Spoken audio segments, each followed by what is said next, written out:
Assalamualaikum warahmatullahi wabarakatuh. Salam sehat dan sejahtera.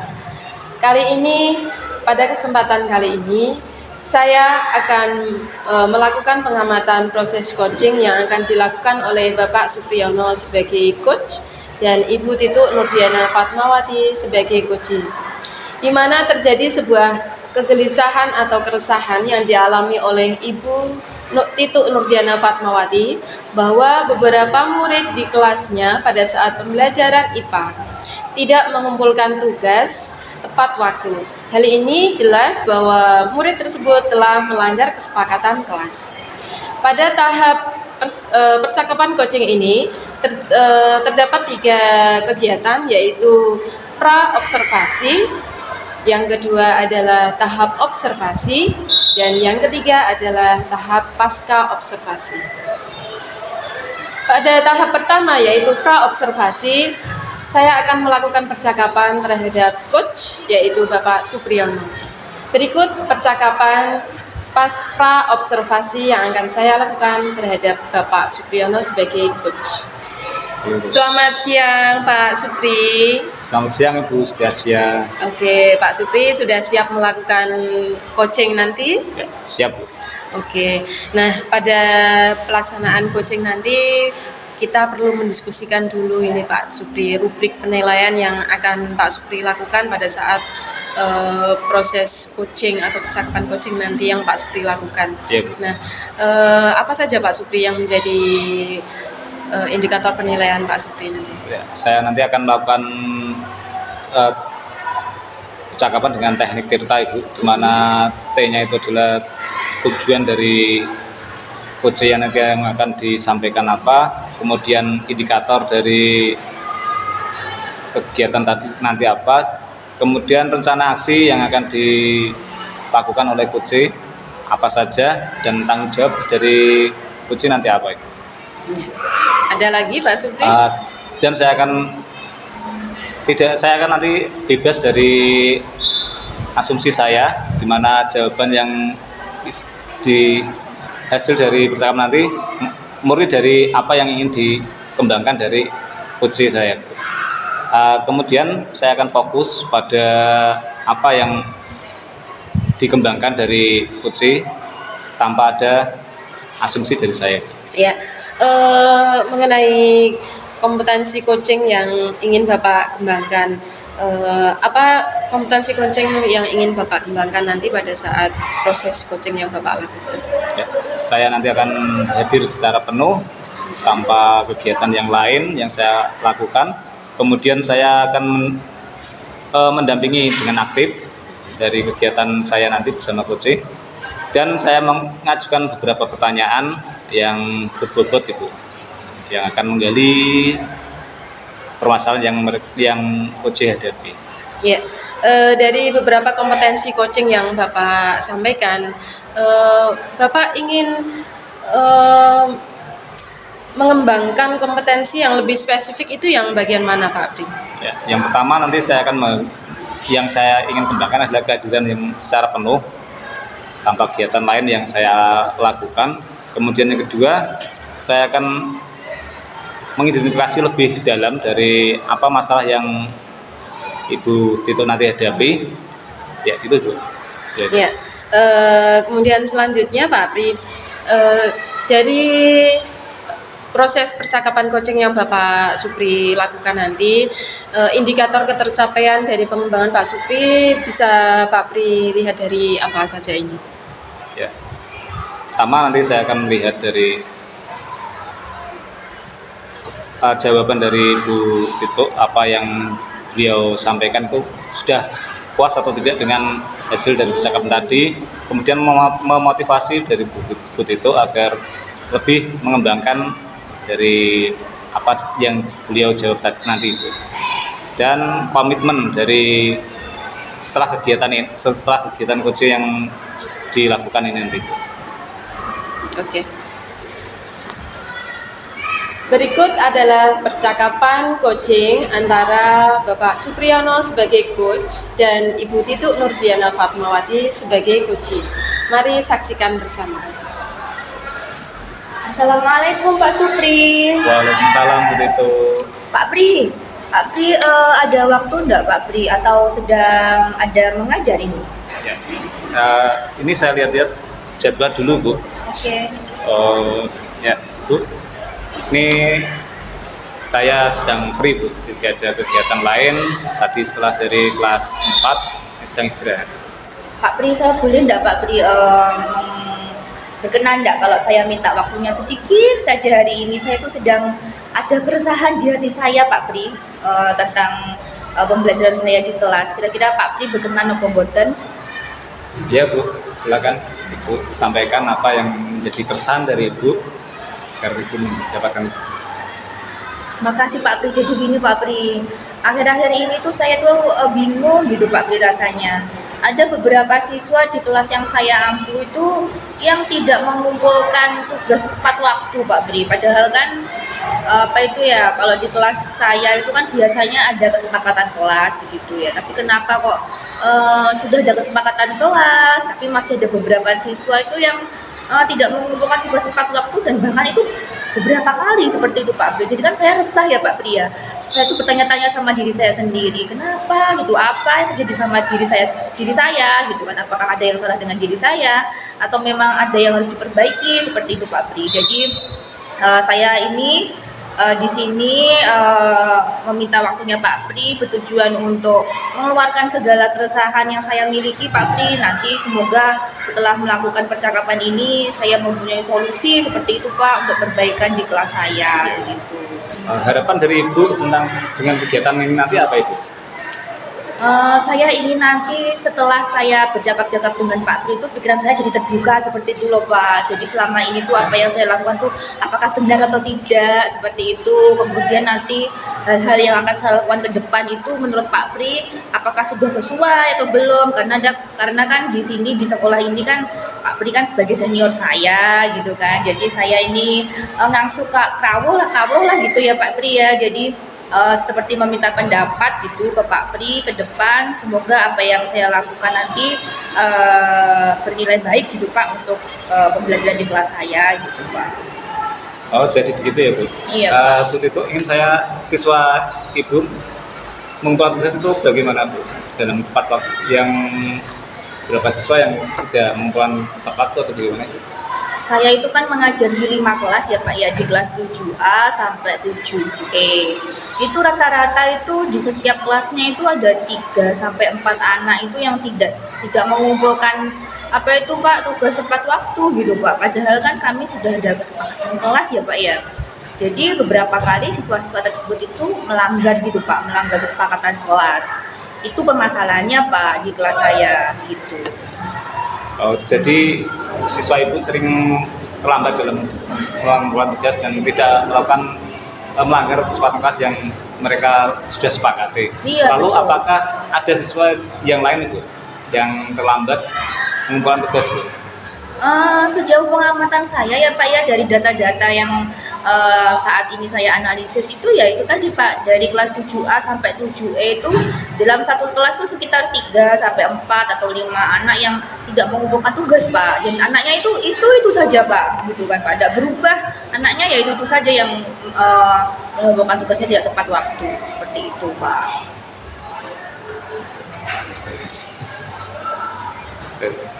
Saya nganu Bu. Oh jadi gitu ya Bu? Iya, Pak. Siswa yang terlambat mengumpulkan tugas itu malas mengerjakan atau gimana Ibu? Kalau menurut pengamatan saya sebenarnya itu tidak malas Pak, tapi mereka itu lebih ke apa ya Pak ya, lebih tertarik dengan kegiatan-kegiatan mereka sendiri seperti itu, jadi kurang fokus dalam pembelajaran gitu Pak. Sebenarnya kalau dari sisi akademik ya Pak ya, kalau saya melihat itu dari beberapa anak itu ya lumayan bagus itu Pak akademiknya Pak, tapi entah kenapa mereka sepertinya memang sengaja gitu Pak, sengaja tidak mengumpulkan tugas tepat waktu seperti itu. Oh begitu ya Bu? Iya. Terkadang ada juga beberapa siswa yang terlambat mengumpulkan tugas. Lalu strategi apa yang Ibu lakukan? Nah ini Pak, saya tuh sebenarnya tadi sebelum ke Pak Pri itu saya sudah angan-angan gitu Pak ya, melakukan beberapa hal gitu. Nah, nanti saya akan sampaikan ke Pak Pri, semoga yang akan saya lakukan nanti mendapat penguatan seperti itu Pak dari Pak Pri, biar saya itu lebih apa ya Pak ya, pikiran saya lebih terbuka gitu Pak dalam mengajar di kelas. Mungkin bukan mungkin ya, besok itu saya akan berencana Pak, saya punya rencana melakukan kegiatan restitusi Pak. Jadi restitusi itu kan seperti yang kita ketahui itu adalah strategi ya Pak yang dilakukan oleh guru gitu ya Pak ya, nanti yang akan saya lakukan untuk menuntun murid memperbaiki kesalahan. Dalam hal ini kan anak-anak itu kan tidak mengumpulkan tugas itu ya Pak ya tepat waktu. Nah nanti itu dalam kegiatan restitusi saya akan melakukan beberapa tahap Pak. Yang pertama saya panggil, kemudian saya tanyakan begitu ya. Ada beberapa hal yang saya tanyakan. Yang pertama itu kayak menstabilkan identitas gitu Pak. Jadi biar percakapan saya dengan anak-anak tersebut itu cair gitu loh Pak ya. Jadi mereka tidak merasa takut dengan saya. Kemudian mereka juga dengan apa ya, dengan full gitu ya Pak ya, dengan penuh kesadaran itu menceritakan apa yang sebenarnya terjadi seperti itu. Kemudian mungkin juga saya akan melakukan hal-hal pertanyaan seperti enggak apa-apa kamu melakukan kesalahan, setiap orang akan melakukan kesalahan seperti itu, agar mereka dekat dengan saya Pak, agar bisa bercerita banyak hal sebenarnya itu yang mereka inginkan itu seperti apa seperti itu. Kemudian tahapan yang selanjutnya saya lakukan nanti itu menanyakan ke mereka tentang tindakan yang salah itu mereka sadar apa enggak. Kira-kira itu mereka itu melakukan kenapa bisa saya panggil ke sini itu seperti apa, tapi dari mereka sendiri gitu loh Pak, bukan dari saya gitu. Kemudian yang terakhir nanti dalam kegiatan restitusi itu biar mereka sendiri Pak yang menceritakan tentang setelah mereka sadar tentang kesalahannya mereka itu apa yang akan mereka lakukan ke depannya seperti itu loh Pak, tapi bukan dari diri saya sendiri, biar dari mereka saya sendiri begitu Pak. Kira-kira menurut Pak Pri gimana Pak apa yang saya lakukan Pak? Hebat sekali Bu, gagasan dari Ibu tadi. Lalu pembelajaran diferensial terhadap siswa yang bagaimana Ibu yang ingin Ibu terapkan pada siswa Ibu tadi? Bagaimana Pak? Pembelajaran diferensiasi yang seperti apa yang Ibu sampaikan pada murid tadi? Gitu ya Pak ya. Tadi itu saya juga ini Pak punya pemikiran lain selain restitusi gitu Pak ya. Apa mungkin saya itu bertanya-tanya sama diri saya sendiri gitu Pak ya. Apa mungkin karena mereka itu kurang tertarik sama tugas-tugas yang saya berikan gitu loh Pak ya. Karena kan tidak semua siswa itu mempunyai kebutuhan atau karakter yang sama gitu Pak ya. Jadi nanti saya akan melakukan kegiatan pembelajaran diferensiasi. Kalau dalam hal ini kan kasus saya itu kan tentang pengumpulan tugas ya Pak ya. Jadi mungkin nanti saya akan melakukan strategi diferensiasinya itu dalam bidang produk Pak. Jadi produk yang mereka kumpulkan itu berbeda-beda sesuai sama minat mereka seperti itu Pak. Jadi nggak melulu dari saya yang selama ini misalnya kumpulkan poster gitu ya Pak ya, mereka semua menggambar seperti itu. Tapi kan kalau anak zaman sekarang itu kan macam-macam ya Pak ya, ada yang sudah bisa HP, malah sudah ada yang bisa laptop seperti itu, bikin posternya pakai Pak ya, macam-macam aplikasi yang bahkan mungkin saya juga tidak tahu ya Pak ya, karena mereka lebih tahu. Mungkin nanti ke depan saya juga akan melakukan itu Pak, selain restitusi juga akan melakukan kegiatan pembelajaran berdiferensiasi sama kebutuhan sama minat siswa saya di kelas seperti itu Pak. Lalu rencana itu akan melibatkan siapa itu dalam kegiatan itu nanti? Yang pertama karena siswanya sendiri ya Pak ya, siswanya sendiri saya akan melakukan kegiatan restitusi. Kemudian mungkin saya ini Pak, dalam waktu dekat ini saya akan merefresh kembali gitu Pak, merefresh kembali kesepakatan kelas yang telah saya buat dengan mereka gitu kan. Lawang sudah ada kesepakatan kelas kok masih ada yang melanggar bahkan berkali-kali, itu pastinya kan ada sesuatu yang kurang pas ya Pak ya. Mungkin kesepakatan kelas yang telah kami buat ini belum bisa mewadahi kayak minat atau kebutuhan mereka gitu Pak. Jadi setelah ini saya akan melakukan merefresh kembali kesepakatan kelas sesuai dengan kebutuhan dan minat mereka. Nanti ke depannya semoga anak-anak yang melanggar ini bisa jauh lebih baik gitu. Menaati peraturan yang ada di kelas gitu. Kemudian selanjutnya Pak, saya tuh punya angan-angan ya Pak ya, tapi ini kan apa itu membutuhkan beberapa pihak seperti itu. Salah satunya tadi kan ini kan ke Pak Pri, ini kan termasuk langkah saya ya Pak ya. Saya itu mungkin melakukan kolaborasi untuk apa ya Pak ya, semacam melakukan budaya positif di sekolah gitu Pak. Jadi tentang kesepakatan kelas dan diskusi itu tidak hanya saya yang melakukan Pak. Jadi biar semuanya itu konsisten gitu ya Pak ya. Jadi tidak hanya di kelas IPA gitu. Saya akan apa itu menemui beberapa rekan sejawat seperti itu. Bagaimana kalau kita apa namanya ya Pak ya, kayak mewujudkan atau mencanangkan atau melaksanakan budaya positif di sekolah seperti itu. Jadi langkah yang hari ini saya lakukan itu juga berkolaborasi dengan Pak Tri itu merupakan salah satu cara saya begitu Pak untuk menerapkan budaya positif di sekolah. Bagaimana Pak Pri menurut Pak Pri? Ya, saya sangat setuju sekali dengan apa yang sudah Ibu Titik sampaikan. Lalu target atau rencana kedepannya bagaimana Ibu yang akan Ibu lakukan? Ini secepatnya Pak, kalau untuk anak-anak yang melanggar kesepakatan kelas itu besok saya panggil Pak. Bertahap itu Pak ya, dari kelas 7A sampai 7E. Kemudian setelah selesai itu nanti saya akan melakukan refresh kembali kesepakatan kelas. Kemudian setelah itu saya akan menemui beberapa teman, rekan sejawat itu kayak Pak Pri, kayak Bu Mirza dan Bu Siti Asia seperti itu. Dan bahkan nanti mungkin saya akan menemui Bapak Wakil urusan kesiswaan gitu ya Pak ya, untuk membahas tentang budaya positif di sekolah. Atau mungkin malah nanti saya akan menemui Bapak Kepala Sekolah ya Pak ya, untuk membantu mewujudkan budaya positif di sekolah ini Pak, begitu. Oh, sangat bagus sekali Bu. Iya Pak, terima kasih. Waktunya kurang lebih berapa Bu? Ya kan target dari Ibu tadi.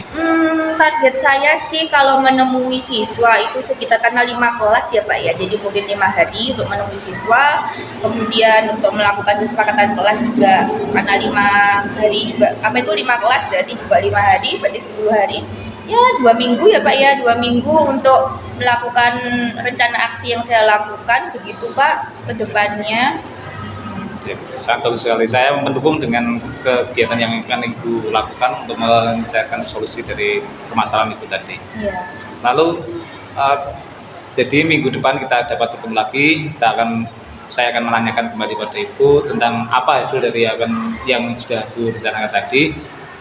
Adakah lagi permasalahan yang Ibu hadapi? Tadi tuh sebelum saya menemui Pak Pri itu, walaupun saya sudah mempunyai ide-ide seperti itu, tapi masih penuh gitu Pak, masih hanya berasa di otak gitu Pak. Tapi setelah saya ini mengeluarkan unek-unek saya, mengeluarkan kegelisahan saya dengan Pak Pri gitu selaku senior saya jadi agak lega Pak, saya jadi yakin nanti akan melakukan apa ke depannya seperti itu. Terima kasih sekali lagi loh Pak waktunya buat saya. Ya, sama-sama Ibu. Alhamdulillah pada kegiatan ini Ibu sudah mempunyai gambaran kegiatan apa yang akan Ibu lakukan. Terima kasih Pak Pri. Mohon maaf ini tadi mengganggu waktunya Pak Pri. Tidak apa-apa Bu. Nanti setelah saya melakukan semuanya, saya boleh ya Pak Pri ya menghubungi Pak Pri lagi. Iya Bu. Iya. Pak Pri, terima kasih sekali lagi waktunya. Saya ini ada jam di kelas 7E. Iya, Bu. Nanti insya Allah minggu depan saya akan menghubungi Pak Pri lagi. Iya, Bu. Terima kasih Pak Pri waktunya. Iya. Assalamualaikum. Waalaikumsalam warahmatullahi wabarakatuh. Demikian adalah percakapan coaching yang dilakukan oleh Pak Supri beserta Ibu Titu Nurdiana Fatmawati. Saya lanjutkan pada tahap kegiatan yang selanjutnya, yaitu percakapan pasca observasi yang akan saya lakukan beserta Bapak Supriyono sebagai coach. Nah, Pak Supri, selamat sudah melakukan percakapan coaching bersama Ibu Titu. Bagaimana Pak Supri perasaannya? Ya, alhamdulillah Bu. Oke. Dan lancar. Dari apa yang sudah Pak Supriyono lakukan dengan percakapan coaching tadi, yang menjadi indikator ketercapaian pengembangan yang diinginkan Pak Supri tadi bagaimana? Ya, dari kegiatannya dulu ya Bu.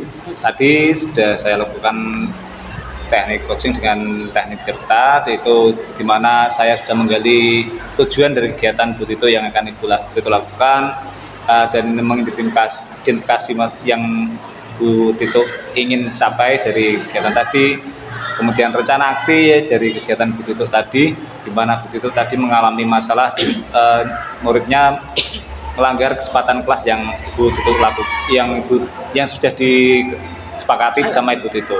Kemudian tanggung jawab dari kegiatan tadi Tito sudah menyampaikan akan berkolaborasi dengan rekan sejawat, di mana juga akan berkolaborasi dengan kepala sekolah dengan budaya sekolah yang akan dicapai dalam kegiatan tadi.